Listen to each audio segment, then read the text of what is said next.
Taste and മെമ്മറീസിലേക്ക് സ്വാഗതം. ഇന്ന് ഞാൻ വന്നിട്ടുള്ളത് തേങ്ങയൊന്നും ചേർക്കാതെ വളരെ എളുപ്പത്തിൽ തയ്യാറാക്കാൻ പറ്റിയ ഒരു അപ്പത്തിന്റെ റെസിപ്പി ആയിട്ടാണ്.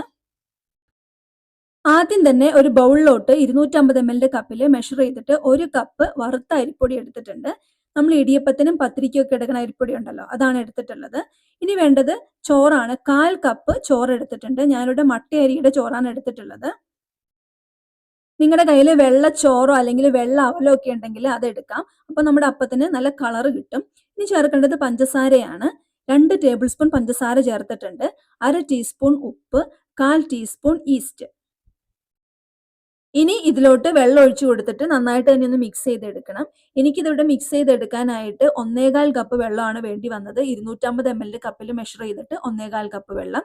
ആ വെള്ളം എല്ലാം കൂടെ ഒരുമിച്ച് ചേർത്ത് കൊടുത്തിട്ടില്ല, കുറച്ച് കുറച്ചായിട്ട് ചേർത്ത് കൊടുത്തിട്ട് ഒന്ന് മിക്സ് ചെയ്തെടുക്കുകയാണ്. അപ്പോൾ നിങ്ങൾ കുറച്ച് കുറച്ചായിട്ട് വെള്ളം ഒഴിച്ചു കൊടുത്തിട്ട് കറക്റ്റ് കൺസിസ്റ്റൻസി ആവുന്നത് വരെ ഒന്ന് മിക്സ് ചെയ്തെടുക്കുക. ഇപ്പോൾ ഇത് കറക്റ്റ് കൺസിസ്റ്റൻസി ആയിട്ടുണ്ട്. ഇത്രയും മതി.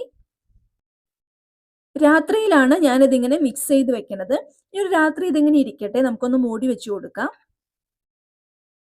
പിറ്റേ ദിവസം രാവിലെ ആയപ്പോൾ മാവ് നന്നായിട്ട് തന്നെ ഫെർമെന്റായി കിട്ടിയിട്ടുണ്ട്. ഇനി നമ്മൾ ഇതിലോട്ട് ചോറെല്ലാം അങ്ങനെ തന്നെയാണ് ചേർത്ത് കൊടുത്തിട്ടുള്ളത്, ഒന്നും അരച്ചെടുത്തിട്ടില്ല. അതുപോലെ തന്നെ മാവ് കുറച്ച് തിക്കായിട്ടാണ് ഉള്ളത്. ഇതൊന്ന് ലൂസാക്കിയും കൂടി എടുക്കണം. ഇതൊരു മിക്സിയുടെ ജാറിലോട്ട് മാറ്റി കൊടുത്തിട്ട് ഒന്ന് അടിച്ചെടുക്കാം. ഫെർമെന്റായി വന്ന ഈ മാവ് ഒരു മിക്സിയുടെ ജാറിലോട്ട് മാറ്റി കൊടുത്തിട്ടുണ്ട്. അതിലോട്ട് 1/2 കപ്പ് പശുവും പാലാണ് ചേർത്ത് കൊടുത്തത്. പാക്കറ്റിലെ പാലുണ്ടല്ലോ, അതാണ് ചേർത്തത്. ഇവിടെ ഞാൻ തിളപ്പിച്ച ആറിയ പാലാണ് ചേർത്ത് കൊടുത്തത്. തിളപ്പിക്കാത്ത പാലായാലും കുഴപ്പമൊന്നുമില്ല. ഇനി ഇത് നന്നായിട്ട് തന്നെ ഒന്ന് അടിച്ചെടുക്കാം. അടിച്ചെടുത്ത മാവ് ഒരു ബൗളിലോട്ട് മാറ്റി കൊടുത്തിട്ടുണ്ട്. ഈ ഒരു കൺസിസ്റ്റൻസിയിലാണ് നമുക്ക് മാവ് വേണ്ടത്.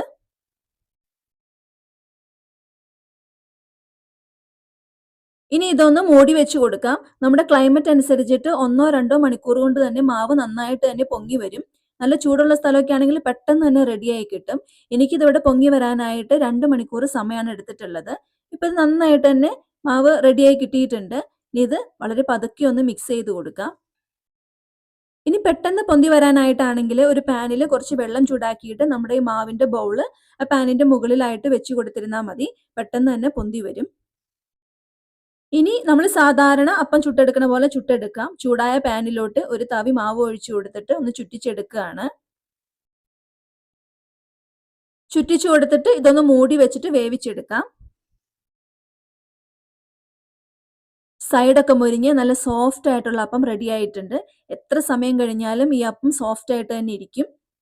ഇപ്പം നമുക്ക് തിരക്കാണ്, തേങ്ങയൊന്നും ചിരക്കിയെടുക്കാൻ സമയമില്ലെങ്കിൽ പെട്ടെന്ന് ഇതുപോലെ അപ്പം തയ്യാറാക്കി എടുക്കാനായിട്ട് പറ്റും. അപ്പോൾ ഇതുപോലെ അപ്പം തയ്യാറാക്കി നോക്കിയിട്ട് നിങ്ങളുടെ അഭിപ്രായങ്ങൾ കമൻസ് ആയിട്ട് അറിയിക്കുക. വീഡിയോ നിങ്ങൾക്ക് ഇഷ്ടമായിട്ടുണ്ടെങ്കിൽ ലൈക്ക് ചെയ്യുക, ഷെയർ ചെയ്യുക, സബ്സ്ക്രൈബ് ചെയ്യുക, ഫോളോ ചെയ്യുക. പുതിയൊരു റെസിപ്പി ആയിട്ട് വീണ്ടും കാണാം. താങ്ക്